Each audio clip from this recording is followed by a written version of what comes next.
is once the antibodies develop, if you test positive for the antibodies, it's not like you're going to lose the antibodies the next day. So this is very important, particularly for our first responders and our healthcare workers, to know who has the antibodies. We do believe, I think most people believe, that it will confer a certain level of immunity. They're disagreeing about maybe how long, but I think that that's probably the safest assumption. So the FDA-approved test that Florida has acquired, we have 200,000 and we have more on the way. But what it will do is it will tell people whether they've developed the antibodies within a 15-minute time frame. You saw them doing the blood draw. They take blood. There's a little strip that they put the blood in. They put some reagent in there, and then you watch to see the results. And within 10 or 15 minutes, you get the result, either positive for the antibodies or negative for the antibodies. The first folks who are going to come through here are going to be the healthcare workers and the first responders, just because they're the most likely to have been exposed. But I think the strategy would be, to expand that once we do these folks. We've also reached out to all the hospital systems and offered tests for them. So I know some of them have asked for it. Some of them are interested in doing it, and they'll be able to do it to their workers at their hospitals without even them having to come here. This is also important for healthcare workers working at long-term care facilities. Very important to know who has antibodies and who doesn't.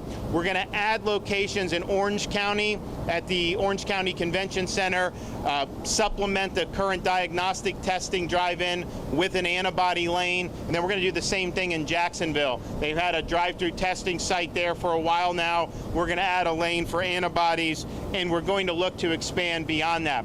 There's also, and we think it's going to start happening next week, but the Florida Department of Health has been working for now weeks with OneBlood as people donate blood to try to determine how much antibodies are in the people that are donating blood. That's a way to get a pretty powerful snapshot of data about how widespread antibodies are throughout the state of Florida. I know the mayor was involved with the University of Miami doing a serological study in Dade. I think that was really important information. You've seen other studies in Santa Clara, California, Los Angeles, New York has done a lot. So we want to get a sense of how widespread the antibodies are in the state of Florida. So this is important, and I think we're going to continue to need to do the antibody testing. We're also excited to be able to debut the first ever mobile testing lab in the state of Florida. Jared Moskowitz, our Division of Emergency Management Director, was talking to Cepheid, and I think this may be the first of its kind for COVID, doing the way that we're doing it. But these are going to be mobile lab with rapid testing capability. So you'll be able to take a sample like you just saw done, bring it to the lab, and then within 45 minutes, it's just putting a cartridge in a machine, and then within 45 minutes, you're going to get the result, the diagnostic result. So that is not antibody. That is whether you're positive for the coronavirus or not. But obviously that's something that's very, very important. So the lab is going to be run by Stat Lab. They're going to have 3 shifts with 3 to 4 lab technicians working during each shift. So this is going to be round the clock. We're going to be processing 500 tests a day just on the mobile testing site, and 3,500 a week. We've got the cartridges ordered. They're going to keep sending them to us from Cepheid. And so we really believe that this will be a game changer. We have the National Guard doing a lot of testing in the long-term care facilities. That's very important. They've been able to identify some clusters and keep it from spreading. But it takes 24, 48 hours at least to get those results when you're sending it to a private lab. Now with this, we're going to be able to go to long-term care facilities, get results back almost immediately, and then be able to, if there is a case, isolate the worker, isolate the resident appropriately. And that, I think, is going to be really, really positive for what we're doing. You're going to have 10 members of the Florida National Guard working on the mobile, working with the mobile lab, 10 contracted nurses. They're going to be taking samples. They're going to be handling the logistics. Our strategy with this is assisted living facilities, long-term care facilities. We're starting right here in Miami-Dade County. Those will be the first facilities that have had the rapid test. The Guard has visited a number of these facilities already and done the traditional lab-based testing, but we think that this is good. So it'll be more probably a hub and spoke model where you'll go in a general area where there are multiple long-term care facilities. Then you'll have people ferreting out to various facilities, getting samples, and then we're able to run them through the test site. So we appreciate Stat Lab's partnership, and we look forward to a successful testing operation. We're now, throughout the state of Florida, have 12 drive-through testing sites that the state is either directly supporting or the Florida National Guard is running.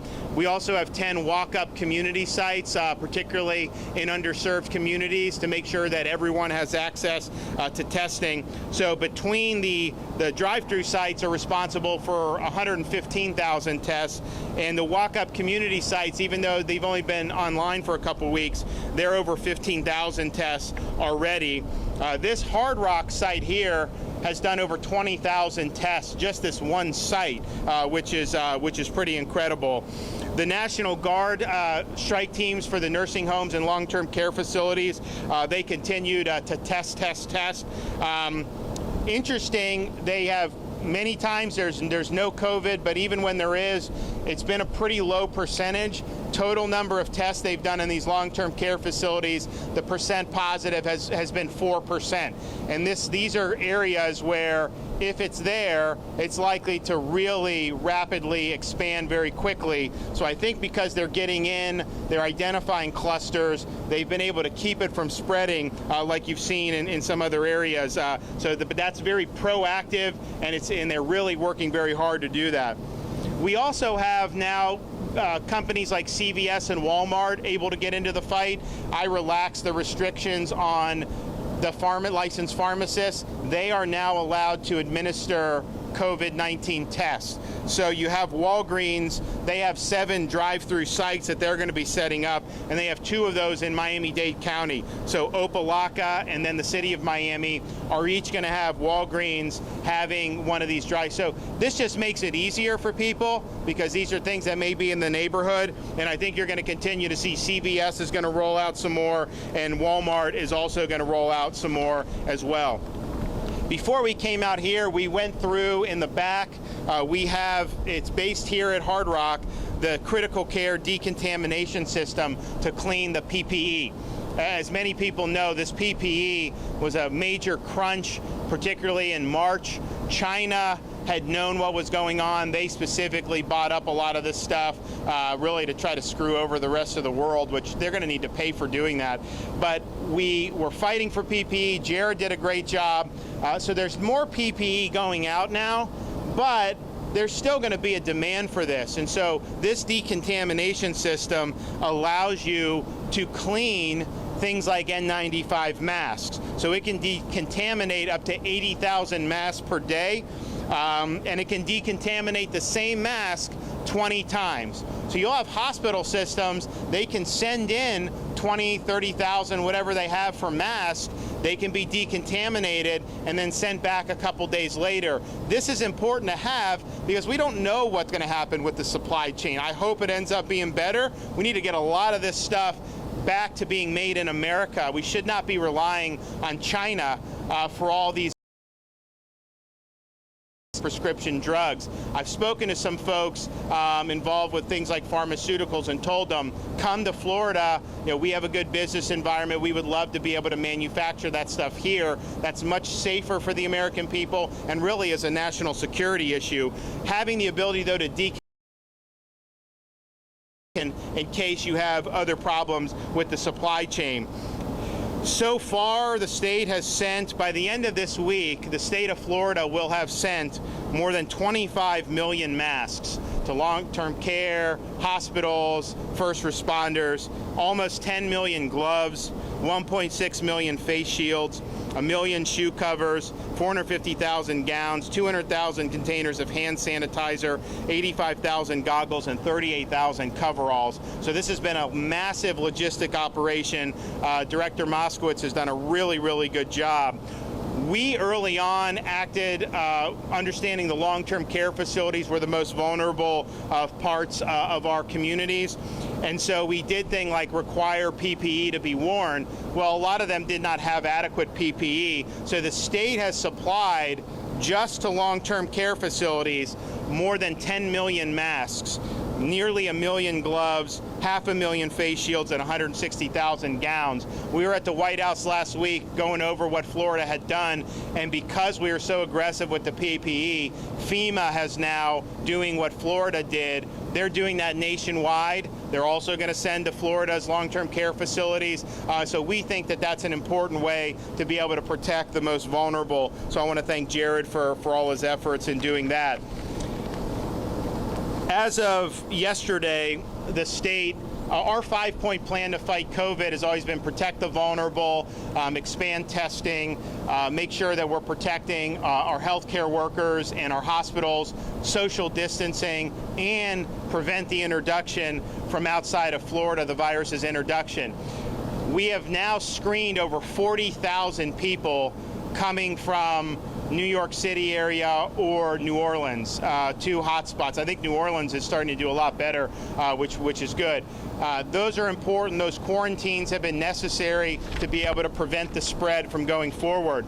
We also know, and I've talked with the mayor about this, a place like Miami, you constantly have international flights coming in here. So you go to a place like maybe Brazil, if they have an outbreak going on, it's problematic if people bring the virus to Miami.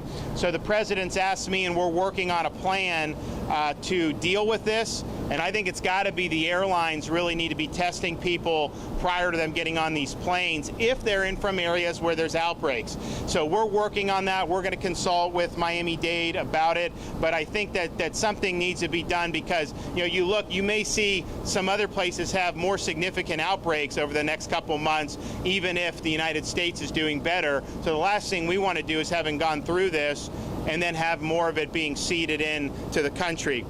14-day moving average, we've seen a consistent decline in positivity rates. We've also seen a decline in new cases, even though the number of testing, amount tested has gone up dramatically. So that's a good sign. We want to keep the momentum going. I would say if you look over the last week compared to 2 weeks ago and look at Miami, obviously, there's still issues here, but you have seen, I think a good trend. There's more work that needs to be done, but I think the mayor's done a really good job here, and I know a lot of folks in the community have been working really hard. We're going to hear from a few people. We're going to let the Lieutenant Governor come up. We're going to have Jared Moskowitz. We're going to have Mayor Jimenez, and then the Surgeon General come up, and then we'll take some questions. Good afternoon. Thank you all for being here. Thank you, Governor, for your leadership. Mayor, you've been a tremendous partner. We appreciate all your work. Surgeon General Rivkees, Director Moskowitz, all critical parts of battling COVID-19. What you heard from the Governor, obviously, is that we are fast approaching almost 500,000 tests that have been conducted here in Florida.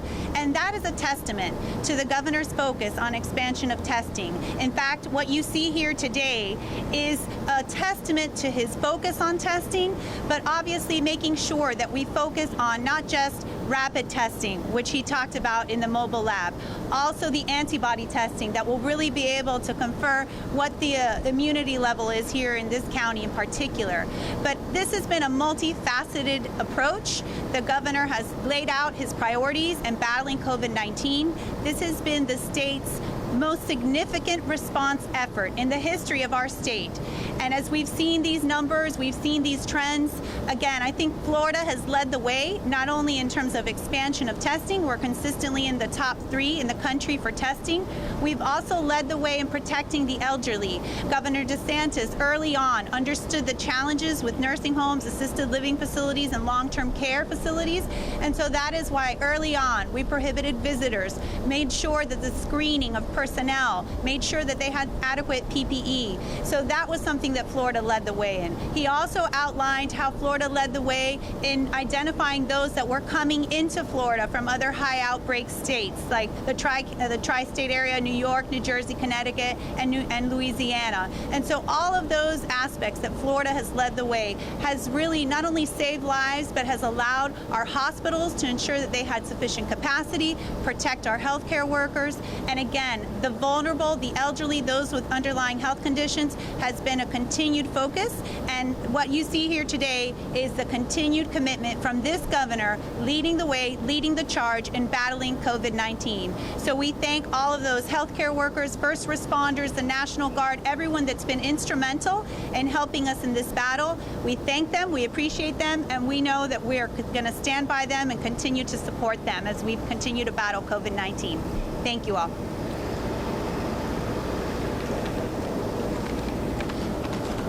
Governor, thank you. Lieutenant Governor, thank you. Mayor, appreciate all of your assistance. You've been a real partner here in Dade County, which obviously has been ground zero for the state of Florida. I want to thank again the National Guard, all of Miami-Dade Fire, police, EMS, who have been really helping us in these operations and just around the county and around the state. I also want to thank all of the nurses, doctors, hospital workers, and all of the Dade hospitals. They've been on the front lines here, and they've done a fantastic job with an impossible task. And so, I just want to continue to mention them because they deserve all of our praise. So we're back here at the Hard Rock. Obviously, you'll notice since the last time we were here, the lines look a lot different. And so, we've talked about our capacity to test. We have the capacity to test based on lab space, about 30,000 tests per day. We're going to continue to open up new sites to make sure that we can, people have access to testing. But obviously, as we continue to test more and more people, less and less people are coming to these sites, and we've seen that decline in the numbers. The governor mentioned obviously that this has been the #1 site in the state, doing over 20,000 tests since the beginning. This lab behind us, the whole idea is we're going to continue to look at new products, new innovations, different ways to test. And so the idea that this can go from site to site, we can send this in on an emergency basis if we had to put it on the road to do emergency testing at a long-term care facility or some other hotspot that came up. That's the whole point of this, is that it's completely mobile. We're bringing the lab to the situation. We're going to continue to look at other ways to test. Can we go by home testing and put that out in different facilities, so long as the home testing is up to the same sort of standards? And so we're examining all sorts of different ways to try to make this easier to bring the test to the patient and decrease, obviously, response times. And that's what our partnership here with StatLab and Cepheid is doing with the 45-minute rapid test. The governor mentioned, obviously, that we've done 25 million masks. By the end of this week, we'll be at 10 million masks specifically for the long-term care facilities. And we're also by the end of this week have sent 1 million masks to the Department of Corrections, which is obviously extremely important. So we're happy to partner with Secretary Inch to make sure that he has the supplies that he needs. We got another site that'll be opening in Dade County shortly at Miami Beach. That'll be both a drive-through and a walk-up site in Miami Beach, so we look forward to getting that up and running. I know Mayor Gelber has been looking forward to that and appreciate his assistance and his leadership. And obviously, as we get into hurricane season, we are continuing, obviously, to look at our plans, redevelop them with COVID-19. How do we look at evacuations? How do we do that? Do we have stay-at-home orders and mandatory evacuations based on the type of structure do you have? We always talk about, know your zone, what type of zone, evacuation zone you live in. But now also it's really know your home, know your zone. If your home was built, after 2002 and has up-to-date code, perhaps you don't have to evacuate depending upon the strength of the storm. Congregate sheltering, mass congregate sheltering. How do we do that? What are the protocols? Temperature checks, separating people, or perhaps we go away from that completely and go to non-congregate sheltering in hotels. We've been talking to FEMA almost daily about that planning. They've been a real partner in that, making sure that obviously we're looking at all of our standard operating procedures. We have a lot of experience here in Florida, especially over the last 4 years, but how do we change that? How do we modify it to take COVID-19 and the challenges that that poses, especially if we have an earlier storm in the June and July season? And so we're talking to all sorts of different experts, not just, obviously current Administrator Pete Gaynor, but Craig Fugate, Administrator Long, previous Administrator Long. And so, we're looking at all, it's an all options on the table. And as far as PPE is concerned with hurricane season, we're creating all sorts of reserves. So as we're getting this PPE out into the field to serve today's needs, we're creating all sorts of reserves. We're going to have 10 million masks in reserve by the time hurricane season starts, and we signed a long-term deal with Honeywell to help get us 12 million N95 masks over the next year directly from the manufacturing plant, with a significant portion of that being delivered during hurricane season. So Governor, thank you. Lieutenant Governor, thank you. Appreciate all your assistance. Mayor? Thank you, Director Moskowitz. And really, I'm here to express my gratitude to the Governor, Lieutenant Governor, Director Moskowitz, and the Surgeon General for all the help that they've given us here in Miami-Dade County. I don't think there's anything that we've asked of the Governor and the state that they haven't provided us in this fight against COVID-19. I'm extremely grateful for the decontamination room that's in there that will decontaminate 80,000 masks a day. The N95 masks to make sure that our healthcare workers have the protective gear that they need.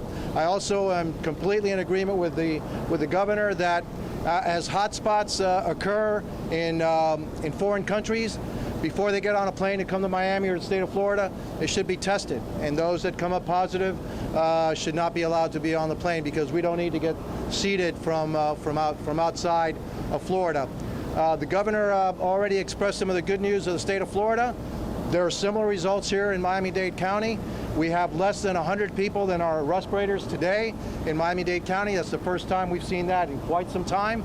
We have thousands of beds that are open. We have hundreds of ICU beds. We have close to 1,000 respirators actually available here in Miami-Dade County. So the trend is good. And so we're formulating plans on how we can open up the economy here in Miami-Dade, and of course that'll be given to the Governor so we get his blessing before we make any announcements along with the Governor, how we can start to open up the economy here in Miami-Dade. And so I'm here just to express my gratitude. I think there's some good news. We need to start opening up this area of the state, as the Governor has started to open up other areas of the state of Florida, and we need to get back to a new normal. The new normal won't be the old normal, it'll be a new normal, but we're heading in that direction. Again, express my gratitude. Thank you for your leadership, Governor, Lieutenant Governor. Thank you, and Director Moskowitz, and of course the Surgeon General. They've been guiding us each and every step of the way on this process. And again, from the people of Miami-Dade, thank you very much. Thank you, Governor DeSantis, Lieutenant Governor Nunes, Director Moskowitz, and Mayor Jimenez. First, I'd like to express my sympathy to the families and those who have been touched by COVID-19. I'm especially proud of the dedication of the members of the Department of Health and those of our fellow agencies and those who are working on this fight back at the Emergency Operations Center in Tallahassee. Especially proud of the healthcare providers who've mounted a tremendous response against COVID-19. And most of all, I want to thank the Floridians, those of you who have played your role, important part in helping us to battle COVID-19. As the Governor mentioned, we've had 5 major pillars in the fight against COVID-19. Testing is absolutely one of these major pillars. And today it is refreshing to see that we now bring Department of Health laboratories that offer the most sophisticated tests for detection of COVID-19 to where individuals need to be tested. This mobile unit we see behind us complements the thousands of tests that are being performed every day. Today, we will also be able to get a snapshot of the seropositivity, which is a reflection of the numbers of individuals who have been affected by COVID-19. The test that we are using right now measures antibodies against COVID-19. It measures 2 antibodies, one which is called IgM and another one which is called IgG. IgM is the antibody which appears first, typically within a week of infection, and IgG typically will appear at about 2 weeks. We are testing initially our first responders and healthcare providers because these are the individuals who are on the front line. As the governor mentioned, we are also working with OneBlood to randomly test the blood supply. This will give us a snapshot throughout the entire state as to the number of individuals who may have COVID-19. Again, also wish to also mention that testing also goes hand in hand with what we call contact tracing. Contact tracing means identifying individuals who have COVID-19, identifying who their contacts are, and having those individuals isolate. This is a way that we actually stop the cycle of transmission from person to person. And this is something that we have in place. We've been doing this from the very beginning and are continuing to expand. Collectively, these efforts are all adding to our fight against COVID-19 to keep the public safe and to keep you and your family safe as well. Thank you.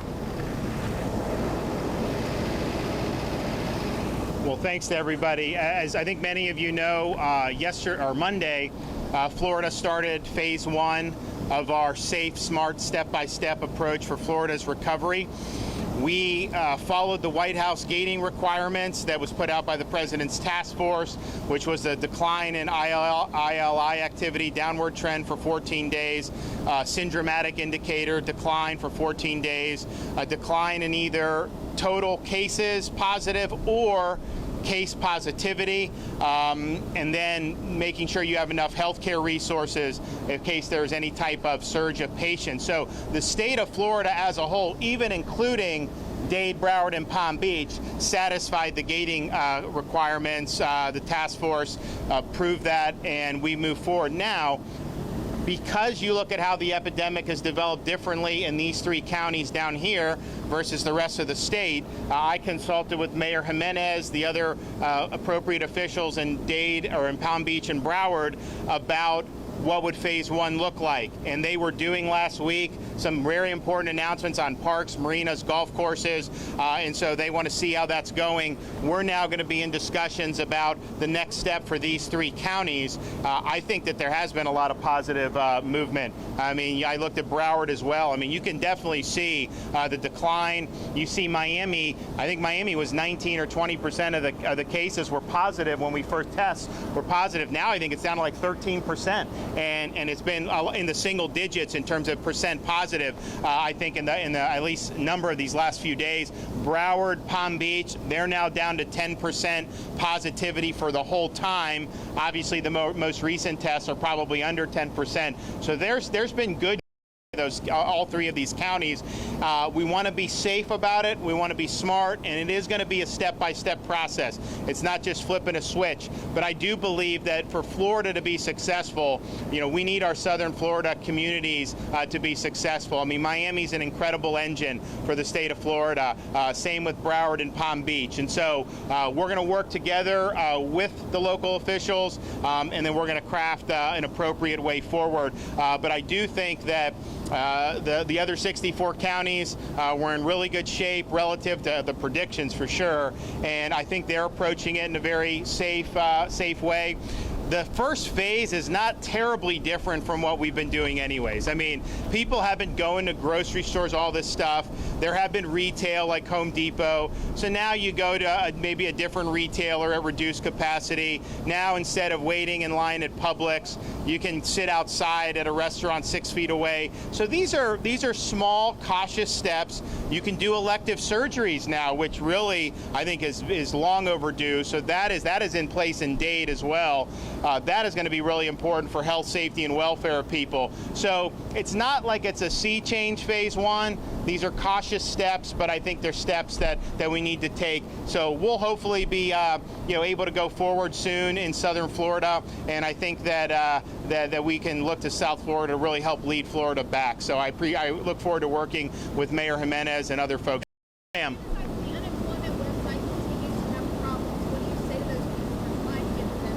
So what we've done on unemployment, I did a brief on this on Monday, and we went through, really this was a website that was in dire straits. We've now launched an IG investigation about how this was acquired and all the money spent. That was before I was governor. This was in 2011 through like 2016. So there's a lot of problems with it. There's been a lot of engineering that's been done. So now you've processed over 800,000 claims. Just yesterday, they did another 50, 60,000 payments. What they're trying to do over the weekends is take down the Connect interface, allow people to apply through the Pega site so that they can use it to process. So they processed between 400,000 and 500,000 payments just this past weekend. They did 400,000 the weekend before, so we're going to do that more. But then trying to get as many on the weekdays while people are on the system as you can. So there's been a lot of work put into it. Money is going out. We've had folks who have come to the media and said they were having problems. We have the agency go look at those. I will just say a lot of those issues, there's maybe a missing Social Security number, maybe the employer is contesting the unemployment. So there are those issues that obviously need to be right before the claim will be paid. So the agency's happy to work with folks if they're having problems. But if you're filling out an application, just make sure everything's there, particularly Social Security number, because that has to be verified under federal law. Otherwise, you're not able to do any benefits. Yes, sir. Governor, there's a lot of frustration from small businesses. Yesterday in Miramar, we saw a barber shop that decided to open this despite the citations that he was going to get. I want to get your take on that. What is the message you send to folks like that who say they can no longer survive?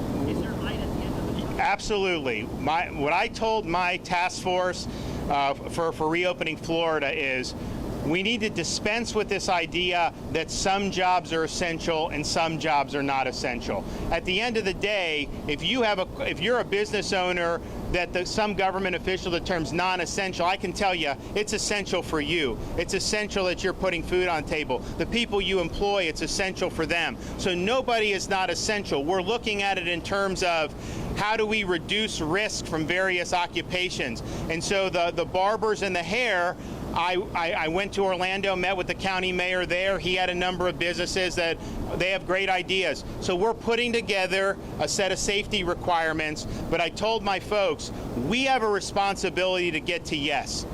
We can insist on safety, and that's what we're doing, and we're being cautious, but we can't just say no. You've got to figure out a way to get there. So I would tell those folks, we're working on it. We hope to have something as soon as possible, but I really believe that if somebody is able to conduct their business in a way that's low risk, government shouldn't be restricting them. So we're getting close on that. We're looking at some of the other things, but whatever you're in business in, if we can simply make it so that it's safe and the risk is low, then you need to be able to go back. So that's the path we're taking. We are being very cautious and measured. We're consulting a lot of physicians. When I was in Orlando over the weekend, we had the health department physician, and we had a physician from in town at one of the big hospitals, and they were talking about the protections that could be done that would make it low risk. And I think all these barbershop owners and salon owners, they want it to, they can't afford for it not to be safe. They need it to be safe. And I've also asked people, has there been outbreaks in Florida related to that? Because remember, all these salons and stuff, they were all open through most of March. And I don't know that they've actually sparked the outbreaks, because I think the folks have been taking precautions from the very beginning. So we want to go forward in a safe way, but just simply saying no is not acceptable. So I would say everyone understand, I know how important it is to get people back. Yes, ma'am.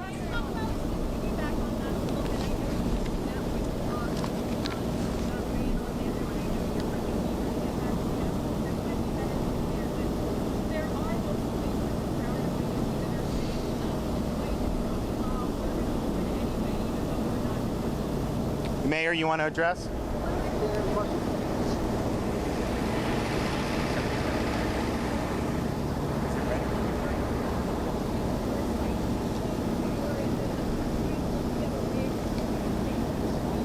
No, we don't look the other way. And so Miami-Dade Police goes out and does over 1,000 inspections a day. Our inspectors go out and do over 1,000 inspections a day.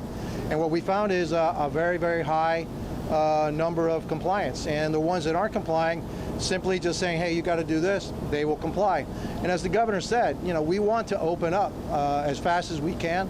We're working on the way that we can open up even barbershops, for God's sakes. I need one, I know that, okay? And so we're doing that as quickly as we can, but always putting safety first. We'll put our recommendations before the governor, says this is the way we'd like to do it, and then hopefully we can do that as quickly as possible. No, look, people are saying that they're going to open up with a date. There's no date, all right? That date will, when we say these things can happen, that's when they can happen. But we're not here in the business of trying to keep you closed. All the work that we've been doing, in Miami-Dade and I know in the state is how do you get all these things open safely, reduce the risk, which by the way doesn't mean it's zero risk, all right? There is going to be some risk, but reduce it to the point where the level of contagion is always below our level to be able to treat patients that may come positive. So, and I'd also say, I'm desperately in need of a haircut. So I know people are eager. I find it fascinating how some of the people I see on TV that are the most vociferous about not allowing anything open always have a close-cut haircut. How does that work? Does their hair just stop growing during a pandemic, or are they violating the rules? There's some people out there that are elite that think rules for everybody else, but that they shouldn't follow it. And I think people are tired of that. Glenna?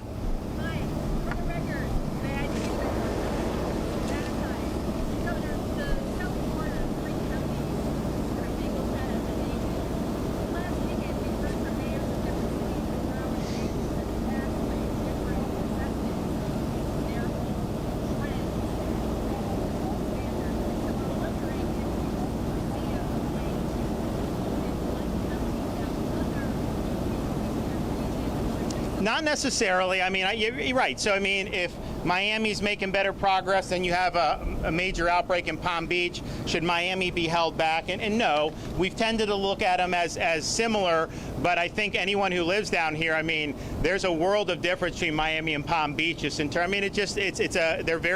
three counties are very diverse. So no, we wouldn't hold them to that. I think we basically had just looked at the general trends and then talked to all the local officials, and they just basically were saying, we want to get there. We're eager to get there, but we're probably not quite ready. And our assessment was, you could make the case that they were ready to, just because phase one is a pretty small step, but we've worked in concert together the whole time. I think you got to work. It's a team effort. It's a bottom-up process, and we want to continue to do that. What will also happen, though, is even Miami-Dade County has got so many different moving parts. Just because you move into phase one, it's not like we're not going to continue to fight this virus. The Surgeon General can tell you if there's not virus in a certain community, all of a sudden you see a cluster, you're sending people in from the health department. They're doing contact tracing. People will be isolated as appropriate. Obviously, we have to continue doing as much as we can for our vulnerable population, particularly the nursing homes. So you're going to be doing that. I can tell you outside of these three counties, whenever we see an uptick in cases, it's either a reporting dump where cases had been backlogged, a prison that'll have 20, 30, or when you have a nursing home.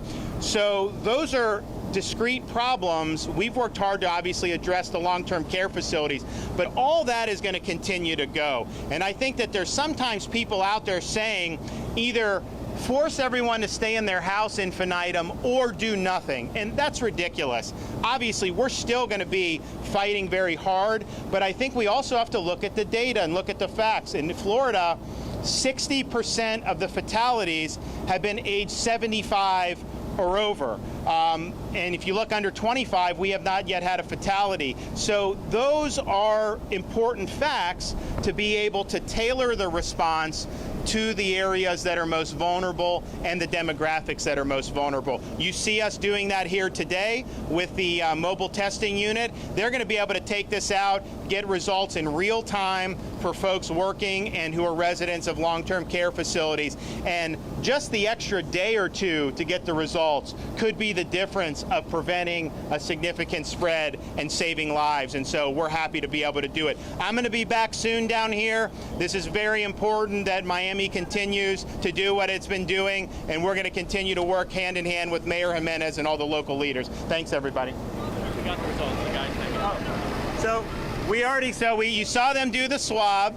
for the diagnostic test, and already just in the course of this press conference, we have a negative result.